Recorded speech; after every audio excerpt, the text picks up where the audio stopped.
BJP జాతీయ కార్యవర్గ సమావేశాలతో తెలంగాణకు ఒరిగిందేమీ లేదని TPCC working president MLA Jaggareddy అన్నారు. ఎలాంటి తీర్మానాలు లేకుండా సభ ముగించేశారని ఎద్దేవా చేశారు. బండి సంజయ్ పాదయాత్రలో ప్రజలకు ఏ హామీలు ఇస్తారని ఆయన ప్రశ్నించారు. ఈ విషయమై హైదరాబాద్ లో ఏర్పాటు చేసిన మీడియా సమావేశంలో ఆయన మాట్లాడారు. బీజేపీ నేతలంతా డబుల్ ఇంజన్ అని మాట్లాడుతున్నారని, కానీ ఉన్న సింగిల్ ఇంజనే సరిగ్గా పనిచేయట్లేదని విమర్శించారు. కాగా టీ కాంగ్రెస్ లో పరిణామాలపై సోనియాను కలుస్తామని జగ్గారెడ్డి తెలిపారు. ప్రస్తుతం తాను ఎవరిపై ఎలాంటి వ్యాఖ్యలను చేయనని అన్నారు. 3 రోజులు కార్యవర్గ సమావేశాలు బీజేపీ చేసింది. ప్రధానమంత్రి గారు ఇది ఎట్లుందంటే ఇది తెలంగాణ గెస్ట్ హౌస్ అయిపోయింది. ఇప్పుడు బీజేపీ ప్రభుత్వం బీజేపీ ప్రధానమంత్రికి హైదరాబాద్కి వచ్చిండు, నో క్వాలిటీగా బస చేసిండు, తెలంగాణ వంటలు తిన్నాడు, రుచులన్నీ చూసిండు, మంచిగా రెస్ట్ తీసుకున్నాడు, టైంపాస్ చేసిండ్రు. 15 లక్షల రూపాయలు ఇస్తాడేమో అని ఆశపడ్డారు తెలంగాణ ప్రజలు. పేదవాడికి ఒక్క పైసా ప్రకటన చేయలేదు. ఏదో సంవత్సరానికి 2 కోట్లు అని అన్నాడు ప్రధానమంత్రి మోడీ గారు. ఒక్క ఉద్యోగం గురించి కూడా మాట్లాడలేడు. ఆ అగ్నిపత్రుకు సంబంధించి సోనియా గాంధీ, రాహుల్ గాంధీ గారు అగ్నిపత్రు రద్దు చేయాలని అన్నాడు. అది ప్రధానమంత్రి గారు మాట్లాడలేరు. మరి పాపం జైళ్ళలో ఇబ్బంది పడుతున్నారు. 200 మంది మీద కేసులు చేసారు. ఆ కేసులు ఏమన్నా మాఫీ చేస్తారా అనే ప్రకటన వస్తుందని అనుకున్నాం, అది రాలేదు. పాపం మన బెయిల్ ఇప్పించే ప్రయత్నం చేస్తారా అని ఏమన్నా వస్తుంది ఏమంటే అది ప్రధానమంత్రి చెప్పలేదు. నేను బండి సంజయ్ కిషన్ రెడ్డి గారికి అడుగుతున్నా, రేపు ఏ ముఖం పెట్టుకొని నీవు పాదయాత్ర చేస్తావు, ఎట్లా చేస్తావు? మీరేమన్నారు? మీ కార్యవర్గ సమావేశాలలో ఎవరైనా ఒక పార్టీ, జాతీయ పార్టీ కానీ ఒక రాష్ట్ర పార్టీ కానీ, అది కాంగ్రెస్ కానీ బీజేపీ కానీ టీఆర్ఎస్, ఎవరైనా ఒక రాజకీయ సమావేశాలు ఒక పార్టీ, ఒక ప్రభుత్వం కార్యవర్గ అపోజిషన్ పార్టీ ఉంటే, ఇప్పుడు సపోజ్ కాంగ్రెస్ పార్టీ ఉన్నది అనుకోండి, మేము అపోజిషన్లో ఉన్నాం, మేము ఒక కార్యవర్గ సమావేశం పెట్టుకున్నప్పుడు ఏం తీర్మానం చేస్తాము? ప్రజలకు రైతులకు ఇది కావాలి, మహిళలకు ఇది కావాలి, యువకులకు ఉద్యోగాలు కావాలి, రైతులకు నిరుద్యోగ సమస్య యువకులకు కావాలి, లేకపోతే మన రైతులకు వాళ్ళకు వడ్డీ లేని రుణాలు కానివ్వండి, రుణమాఫీలు కానివ్వండి, లేకపోతే వాళ్ళకు సబ్సిడీ మీద పంట నష్టపరిహారం కానివ్వండి, గిట్టుబాటు ధర కానివ్వండి, మహిళా గ్రూపులకు లోన్లు, మిత్తి లేని లోన్లు, ఇట్లా కార్యవర్గం అపోజిషన్ పార్టీ ఏం చేస్తుంది? మేమున్నాము, ఇవన్నీ తీర్మానాలు చేస్తాం, ఇవన్నీ ప్రజలకు చేస్తాము, ప్రభుత్వం చేయాలని అంటాం. మేము ప్రభుత్వం మీరు చేయకపోతే మా ప్రభుత్వం వస్తే మేము అమలు చేస్తాం. ఇది సిస్టమ్. ఈ కార్యవర్గ సమావేశాలు ఎందుకు పెట్టుకున్నారు? మీరు మొఖాలు చూసుకొని పెట్టుకున్నారు. కొంతమంది ఇప్పుడు అట్లనే పెళ్లి సూపులో పోయినట్టున్నది కదా బీజేపీ కార్యవర్గ సమావేశం. పిల్లగాడు చూడడానికి పిల్ల ఇంట్లో పోతారు, పెళ్లి పేరెంట్స్ చూడడానికి పిల్లగాడిని వాడుకొని ఒక దగ్గర తిని 3 రోజులు తెలంగాణ రుజువులు ఇచ్చిపోయి. నేను అడుగుతున్నా, బండి సంజయ్ కిషన్ రెడ్డి గారు ప్రధానమంత్రి గారు బహిరంగ సభలో ఏమేమి నడుపుతాడు అనుకున్నాం. ఏం చేయకపోయా? ప్రజలకు ఏదో ఒకటే తీయాలి కదా. ప్రధానమంత్రి నువ్వు అన్న మాటను నెరవేర్చాలి కదా. నువ్వు ఏ ప్రామిస్ అయితే చేసినావో తెలంగాణ ప్రజలకే కాదు, భారతదేశ ప్రజలకు. మరి ఒక్క నువ్వు చెప్పిన వాగ్దానం ఒక్కరు కూడా బహిరంగ సభలో తీర్మానంలో రాలేదు. కాబట్టి ఈరోజు కాంగ్రెస్ పార్టీ గాంధీ భవన్ చాలా స్పష్టంగా ఏం తెలియజేస్తుందంటే, మీరు నిన్న 3 రోజులు జరిగిన కార్యవర్గ సమావేశంలో తెలంగాణ ప్రజలకు ఎలాంటి ఉపయోగం లేని కార్యవర్గ సమావేశాలు, బహిరంగ సభ ప్రధానమంత్రిది. కాంగ్రెస్ పార్టీ చాలా స్పష్టంగా మీడియా ద్వారా ప్రజలందరూ కూడా మీకు తెలియజేస్తుంది. ఇది అట్టర్లీ ఫెయిల్యూర్ ప్రభుత్వం, బీజేపీ ప్రభుత్వం. ఒక పైసా ఈ 3 రోజుల కార్యవర్గ సమావేశాలు ఒక పైసా లాభం కూడా తెలంగాణ ప్రజలకు ఎలాంటి లాభం జరగలేదు. ఇది కాంగ్రెస్ పార్టీ యొక్క ప్రజల పక్షాన మీడియా ద్వారా తెలియజేస్తున్నారు.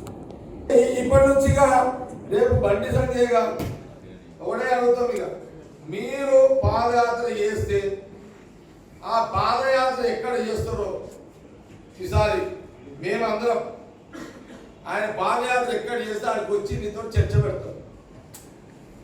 బండి సంజయ్ గారు ఎప్పుడు పాదయాత్ర స్టార్ట్ చేసినా మేమందరం కాంగ్రెస్ పార్టీ అంతా కూడా మేమంతా కూడా పోయి ఆయనను అడుగుతాం. సెంట్రల్ బీజేపీ గవర్నమెంట్ ప్రధానమంత్రి 3 రోజులు ఢిల్లీలో వడ్డబెట్టినావు, నువ్వు ఇచ్చిన వాగ్దానాలు ఫస్ట్ అమలు చేయి, తర్వాత నువ్వు టీఆర్ఎస్ అడుగు. నువ్వే చక్కగా లేవు. ఇప్పుడు ఇది మంచుకున్న డ్రామా కంపెనీలని వాళ్ళేమో టీఆర్ఎస్ అంటారు. నేను అదే కదా ఏమంటున్నావు, రైతులకు ఏం చేసినావు, యువకులకు ఏం చేసినావు అని బండి సంజయ్ మాట్లాడుతున్నాడు. వాళ్ళేమో టీఆర్ఎస్ ముఖ్యమంత్రి ఏమంటుండు, నువ్వు రైతులకు ఏం చేసినావు, నువ్వు ఉద్యోగాలు ఏమైనాయి. మరి ఈయన ఇచ్చిన వాగ్దానం నువ్వు ఎక్కడ వాయే, ఆయన ఇచ్చిన వాగ్దానం ఎక్కడ వాయే. మళ్ళీ ఇద్దరు తిట్టుకుంటున్నారు, ఇద్దరు చేయలే, 2 గవర్నమెంట్లు ఆ వాగ్దానాలు పూర్తి చేయలే. మరి ఇదేం డ్రామా ఇది? हम कांग्रेस पार्टी ये बोलना चाह रहे कि बंडी संजय जी आप क्या डायरेक्शन दिए आप भी। अब ये पूछना था जी बीजेपी का जो स्टेट प्रेसिडेंट है जो किशन रेड्डी है, ये बात पूछना था क्या बोलते हमारे गरीब लोग मर जा रहे, बच्चे मर जा रहे।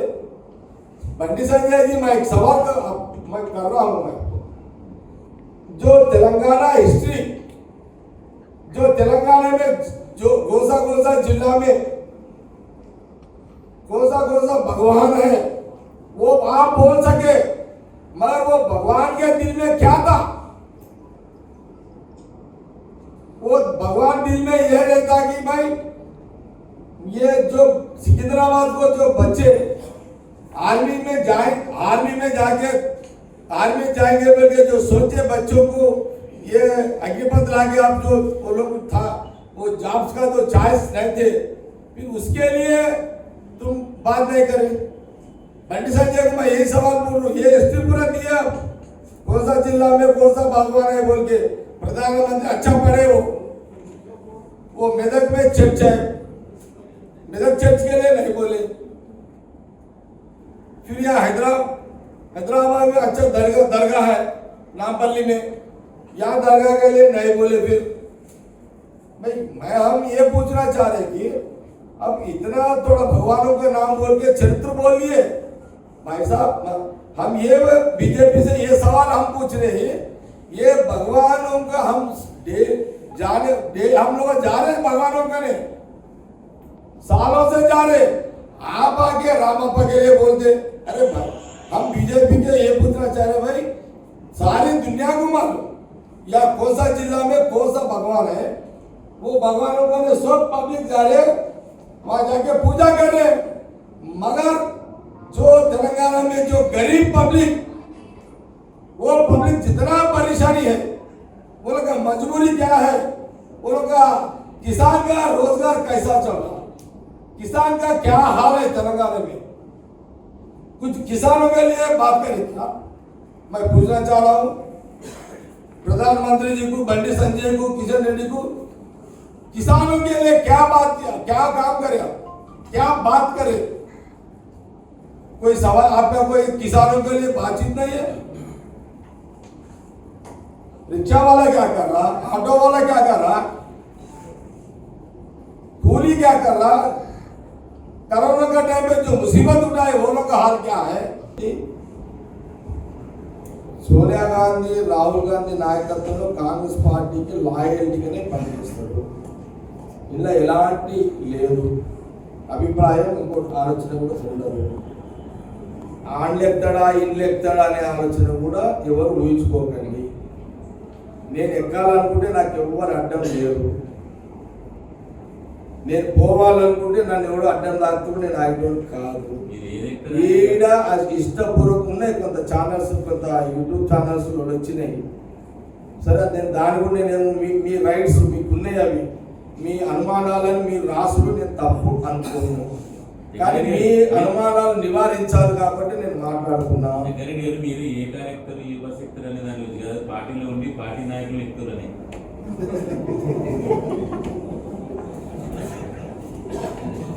అంటే ఒక్క మాట ఇప్పుడు అది నేను దాంట్లో కొన్ని చర్చలు ఇప్పుడు నాది కూడా కొంత మీరు ఎందుకంటే కొంత కన్ఫ్యూజ్ అవుతున్నారు కదా.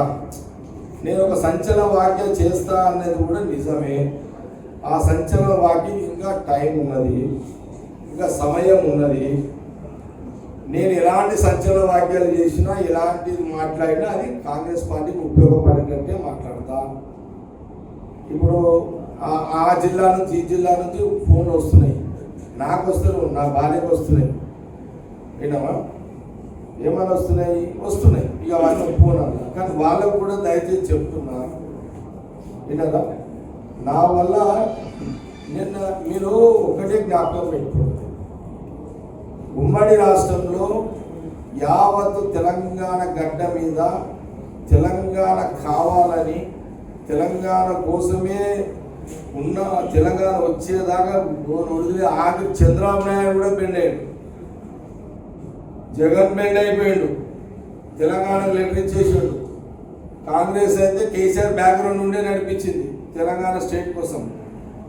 సరే కేసీఆర్ ముందున్నాడు, ఇంకా కాంగ్రెస్ ఉన్నది. చంద్రబాబు నాయుడు లెటర్ ఇచ్చిండు, మళ్ళా జగన్ లెటర్ ఇచ్చిండు ఏమని సపరేట్ తెలంగాణ కోసం. ఒక రాఘవులు ఒక్కటి ఇయ్యాడు అనుకుంటా వాళ్ళ పార్టీ, మిగతా అదేంది రాఘవుది సిపిఎం వాళ్ళు ఒక్కటి ఇవ్వలేదు, వాళ్ళు ఇవ్వలేదు. వాళ్ళకి ఆల్ ఇండియా పాలసీ ఉండే, మిగతా సిపిఎం వాళ్ళు ఇచ్చారు. ఎంఐఎం కూడా ఇయ్యలేదు, వాళ్ళు కూడా ఇయ్యలేదు. కానీ జగ్గారెడ్డి ఒక్కడే కదా అంత పెద్ద, నేనైతే ఒంటరిని కదా, నాకు ఎవరు అంటే कोई वादा भी किए हैं, जो वादा किए हैं उसके लिए अमल करे भी नहीं आप, इसलिए हम अब बंडी से ये कभी भी ये पादयात्रा निकाले तो उस दिन जाके हम वहाँ बैठेंगे। भाई साहब बंडी संजय जी, आप पहले 15 लाख 2 करोड़ एम्प्लॉयमेंट, ये अगली बार ये सिकंदराबाद के बच्चों के लिए जो भी है ये सब का मसला पूरी करके आप पादयात्रा करो बोल के हम వచ్చింది. అందుకనే లాస్ట్కి ఏంటంటే చివరిగా బీజేపీ ప్రజలకు ఎలాంటి హామీ ఎలాంటి కోరికలు నెరవేర్చకుండా తెలంగాణ ప్రజల యొక్క వాళ్ళ ఆర్భాటాలు వాళ్ళ రాజకీయం కోసము లాస్ట్కి భాగ్యలక్ష్మి దేవాలయం పేరు చెప్పేసారు, అమ్మ పేరు చెప్పారు, దండం పెట్టారు, లాస్ట్ తీసుకుపోయి మళ్ళీ ఆడ ఆపేశారు. ఇదేందో అమ్మని కాపాడాలి, భాగ్యలక్ష్మి తల్లి తెలంగాణ ప్రజలను కాపాడాలి. అమ్మ నీకు దండం పెడతా, వీళ్ళని పేరు వాడుకుంటున్నారు, నీ పేరు మీద వీళ్ళంతా డ్రామా ఆడుతున్నారు. తల్లి నువ్వు ఇట్లనే కూర్చున్నామంటే వీళ్ళు మొత్తం కొంప ముంచి పడేస్తారు వీళ్ళంతా. నేను ఎందుకు పోలే చెప్పాలా, నాకే మంచిగా అనిపించలేదు.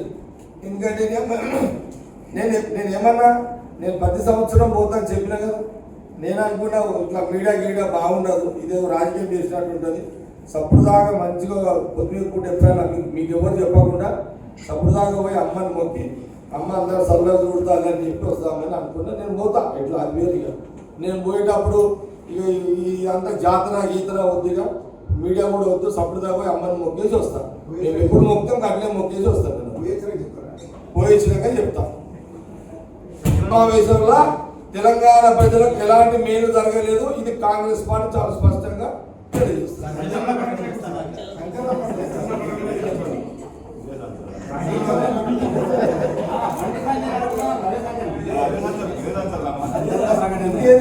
ఇదే సంచలనం. బండి సంజయ్ పాదయాత్ర మొదలు పెట్టగానే కాంగ్రెస్ పార్టీ నాయకత్వం పోయి నిలదీస్తాము, నిలదీసం కాదు బామ్మ ఏమనము, ఇవన్నీ అడుగుతాం. చర్చ బండి సంజయ్ రియల్ చెప్తున్నా, బండి సంజయ్ గారు పాదయాత్ర డిక్లేర్ కాగానే చక్కగా మేము అందరం ఇదే టీం కూర్చుంటాం. ఇంకెవరైనా మా నాయకులు వస్తే అందరం కలిసి చర్చకు పోయి ఇవన్నీ కావాలని కూర్చుంటాం. పార్టీ ఆధారంలో పోతాము. పార్టీ అంటే బీసీసీ అంటే ఈయన 1,00,000 రూపాయల రుణమాఫీ లేదు, ఈయన ముస్లింల రిజర్వేషన్ లేదు, రీఎంబర్స్మెంట్ ఫీజు లేదు, టీఆర్ఎస్ గవర్నమెంట్ ఇది ఏమి దయచేసి ఇప్పుడు ఏం చెప్పాయి అవన్నీ ఇప్పుడు ఏం మాట్లాడా తప్పకుండా ఒకటే జ్ఞాపకం పెట్టుకొని నా లైన్ ఎప్పుడు కూడా కాంగ్రెస్ పార్టీ లైన్. మళ్ళీ చెప్తున్నా, ఎవరికి అనుమానాలు వద్దు. My line is clear. Sonia Gandhi, Rahul Gandhi నాయకత్వం కాంగ్రెస్ పార్టీ కాంగ్రెస్ పార్టీ ఎదుగుదలకే పనిచేస్తా. ఎవరు కన్ఫ్యూజ్ కావాల్సిన అవసరం లేదు. 100% 2023 ఎట్లా గవర్నమెంట్ తీసుకురా 2023 ఎట్లా గవర్నమెంట్ కాంగ్రెస్ పార్టీ తీసుకురావాలో, కాంగ్రెస్ పార్టీలో అందరు నాయకుల పాత్ర ఎట్లా పోషిస్తారో నేను కూడా అలాంటి పాత్ర పోషించి పార్టీ అధికారం కోసం ప్రయత్నం నేను చేస్తా.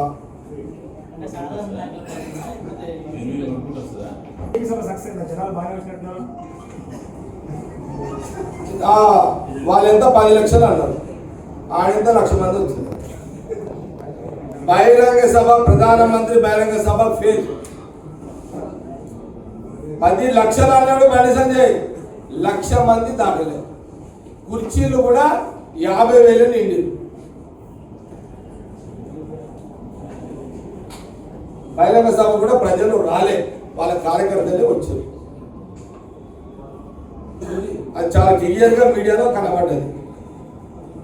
అది 10 లక్షల గ్రౌండ్ కూడా కాదు, అది 5 లక్షల గ్రౌండ్ కూడా కాదు, అది గ్రౌండే 1,00,000 గ్రౌండ్. అది 1,00,000 వాళ్ళు 50,000 కూర్చునేసి సరే, ఇవాళ 50,000 20,000 మాకు సంబంధం లేదు. కానీ వాళ్ళు అన్నది 10 లక్షలు, వచ్చింది 50,000. అన్నది 10 లక్షలు అన్నారు, ఆర్బాట 10 లక్షలను ప్రచారం చేశారు, వచ్చింది 50,000. ప్రజలు రాలేరు, కార్యకర్తలు వచ్చారు. ఓకే, ఉన్న కాడ నుంచే చాలా మందికి తెలుసు. ఈ హైదరాబాద్, నేను మున్సిపల్ చైర్మన్ ఉన్నప్పటి నుంచే ఈ హైదరాబాద్లో ప్రతి ఒక్కరికి తెలుసు. అంటే ప్రతి ఒక్కరికంటే ఒక సెక్షన్ వల్ల తెలుసు. ప్రచారం నేను మున్సిపల్ చైర్మన్ ఉన్న కాడ నుంచే ఉన్నా. ఇప్పుడు కొత్తగా ప్రచారం తెచ్చుకునేది ఏమున్నది? ఉమ్మడి రాష్ట్రంలో ఏమందరు ఏమంటారు రాజు? నేను అన్నాడు ఫైర్ బ్రాండ్ అంటారు కదా, నన్ను మీరే కదా పెట్టింది పేరు జగ్గారెడ్డి ఫైర్ బ్రాండ్ అని. నేను పెట్టుకున్నది కాదు కదా అశోక్, నువ్వే కదా చెప్పింది.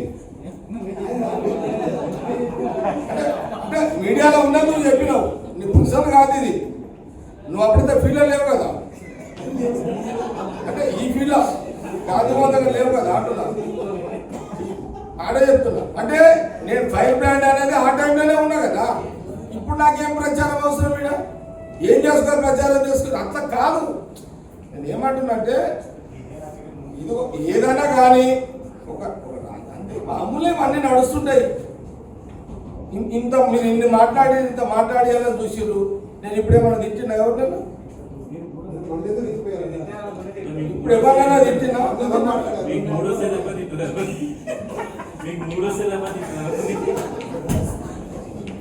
చెప్తున్నా అట్లా నో కామెంట్స్. మొన్న మాట్లాడిన దాంట్లో ఎలాంటి కామెంట్స్ లేవు.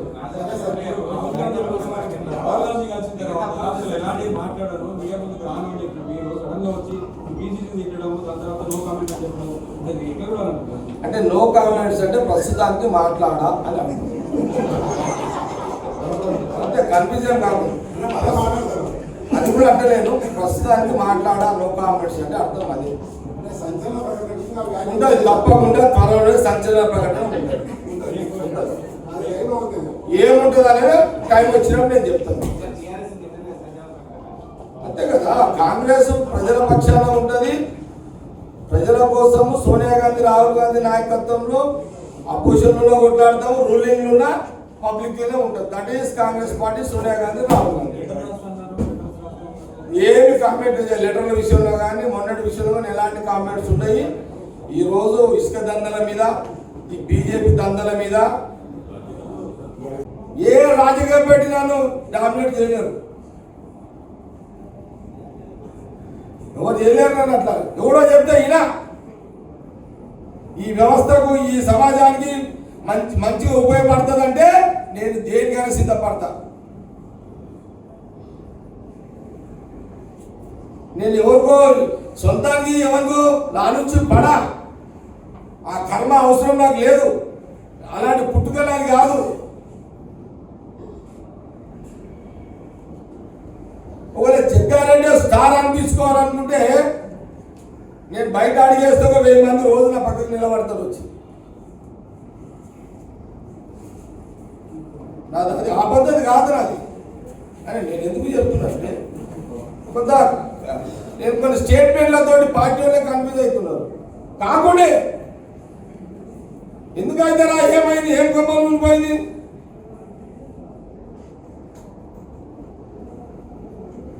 మీకు ఎందుకు చెప్పినా అంటే కేసీఆర్ గారు ఏళ్ళు పెట్టి చూపెట్టాలంటే ఏలికి నరికేసే పరిస్థితి తెలంగాణ మూమెంట్లో. అసలు కేసీఆర్ గారు 2 రోజులు సంగారెడ్డికి వస్తే 2 రోజులు కూడా నేను కేసీఆర్ సంగారెడ్డికి వస్తే అడ్డుకుంటానన్నా. రాలేడు కేసీఆర్ మా సంగారెడ్డికి. ఒకరోజు హైవే దిగ్బంధం చేసిన డి శ్రీనివాసరావు గారు అడుగుండి పోయి, ఏం జగ్గారెడ్డి నువ్వు ఒక్కరికి ధైర్యం ఉంటే అయిపోతుందా? మొత్తం కాంగ్రెస్ పార్టీ నాయకులంతా మా ఇళ్ళ మీద నా ఇంటికాడ కూర్చున్నారు. కేసీఆర్ వార్నింగ్ ఇస్తున్నాడు, నువ్వు డ్రాప్ అవుతావా లేదా, హైవే మీద జరుగుతావా లేదా అని డి శ్రీనివాసరావు గారు నాకు ఫోన్ మీద ఫోన్. లాస్ట్కి దామోదర్ గారు పట్టుకొని వాళ్ళని పట్టుకొని అప్పటికే 5-6 గంటలు ఆపేసిన. మీకు అందరూ తెలుసు కదా, నేషనల్ హైవే దిగ్బంధం చేసిన కేసీఆర్ రావద్దని. తెలుసా లేదా మీకు? నేను ఎవరికి అసుంటాన్ని నేను ఎవరికి భయపడతా? ఆ టైంలో ఎవరు అయ్యకిలేదు.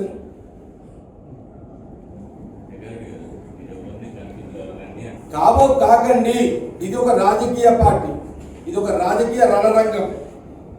ఇది అనేక వ్యూహాలు ఉంటాయి.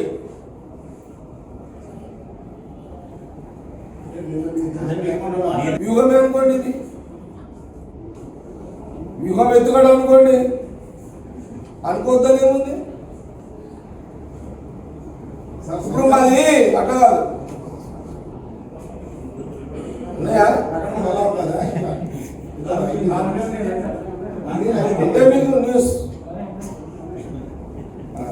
మళ్ళీ రికార్డ్ చేసుకుంటే కేసీఆర్ ఇప్పుడు 3 రోజుల కార్యవర్గ సమావేశాలు బీజేపీ పెట్టుకుంది. ఎప్పుడో తెలిసింది, 3 నెలల ముందే తెలుసు. 2వ తారీఖు రోజే ప్రధానమంత్రి దిగే రోజే యశ్వంత్ సిన్హా గారిని ఎందుకు పిలిచిండు అంటే, ఆ రోజు చూడండి, ఎప్పుడైతే యశ్వంత్ సిన్హా గారు విపక్షాల రాష్ట్రపతి అభ్యర్థి దిగిండో ఆడికైతే నేను మీడియాలో ముందు టీవీల ముందే కొట్టుకుంటూ కూర్చున్నా. ఆ ఛానల్స్ కొడుతూనే ఉన్నా, కొడుతుంటే 3 గంటలు కేసీఆర్ చూపెట్టి మళ్ళీ యశ్వంత్ సిన్హా కేసీఆర్ ఏడన్నా రాష్ట్రపతి అభ్యర్థి రాలేదిస్తారా? అది ఒక వ్యూహం. అది కేసీఆర్ కూడా ఒక వ్యూహం. కంప్లీట్ చేస్తా ప్లీజ్. యాడ్ చేస్తాం మా వ్యూహం ఏమో చెప్తాం, చెప్తాను నేను చెప్తాను లాస్ట్ అది కూడా. ఇప్పుడు నేను గంటలు అక్కడ కార్యవర్గ సమావేశం, ప్రధానమంత్రి క్యాబినెట్ కాబట్టి అటంతా చూపెట్టారు. మధ్యలో కేసీఆర్ జోలిండు. మీరేం చేసారు? బేగంపేట ఎయిర్పోర్ట్ నుంచి స్టార్ట్ చేస్తే మినిమం 3 గంటలు ఆల్ ఛానల్స్ మళ్ళీ కేసీఆర్ యశ్వంత్ సిన్హా ర్యాలీలు ఇదే చూపెట్టింది. కాంగ్రెస్ పార్టీ మేము ప్రజల కోసం ఎంత పని చేస్తున్నా మమ్మల్ని అసలు ఎవరు చూపెట్టలేదు.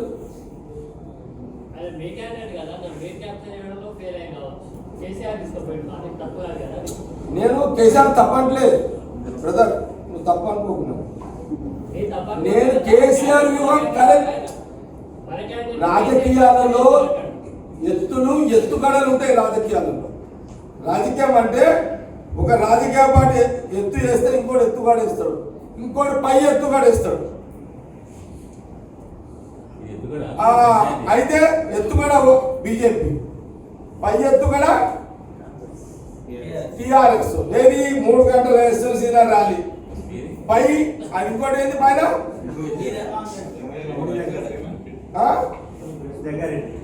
ఇంకొక ఎత్తుగడ. మీరు చూడండి, రేవంత్ రెడ్డి స్టార్ట్ చేసి జగ్గారెడ్డి స్టార్ట్ చేసిన కాడ నుంచి నేను ఛానల్ ఒత్తుకుంటా కూర్చున్నా. మాదే చూపెడుతున్నారు కాంగ్రెస్. అది ఓకే చేయండి, అది వేరే సంగతి. ఇది అయితే ఇదొక ఎత్తుగడనే కదా, చెప్తాను జవాబు చెప్తా. ఇది కూడా మీరు చూడండి 5:30 నుంచి స్టేట్ కోసం. సరే కేసీఆర్ ముందున్నాడు, ఇంకా కాంగ్రెస్ ఉన్నది. చంద్రబాబు నాయుడు లెటర్ ఇచ్చిండు, మళ్ళా జగన్ లెటర్ ఇచ్చిండు, ఏమని సపరేట్ తెలంగాణ కోసం.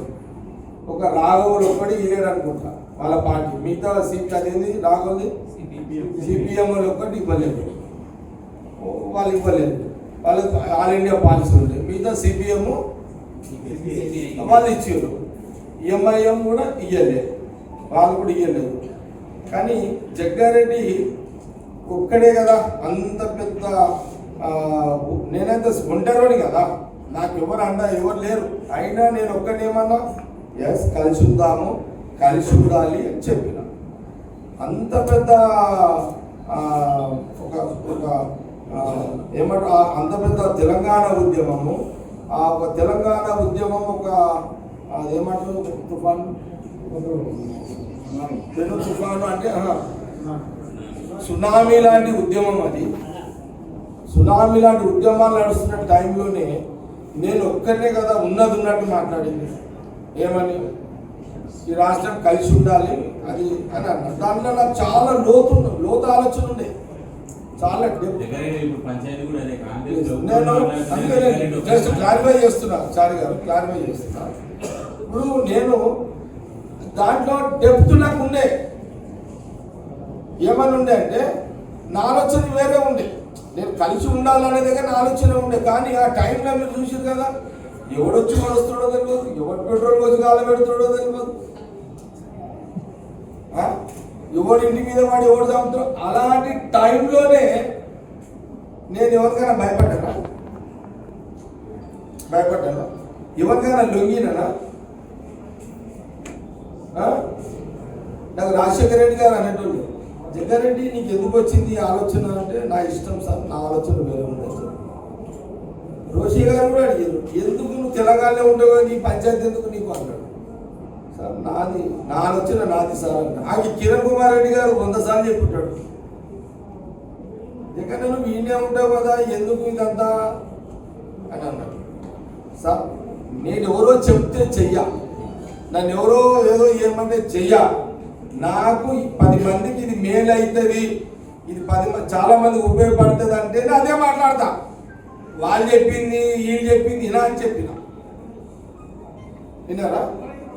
ఒక రోజు రాజశేఖర రెడ్డి గారు నీట్గా ఉంటాడు, ఇలాంటి మీరు దయచేసి మీరు ఇదంతా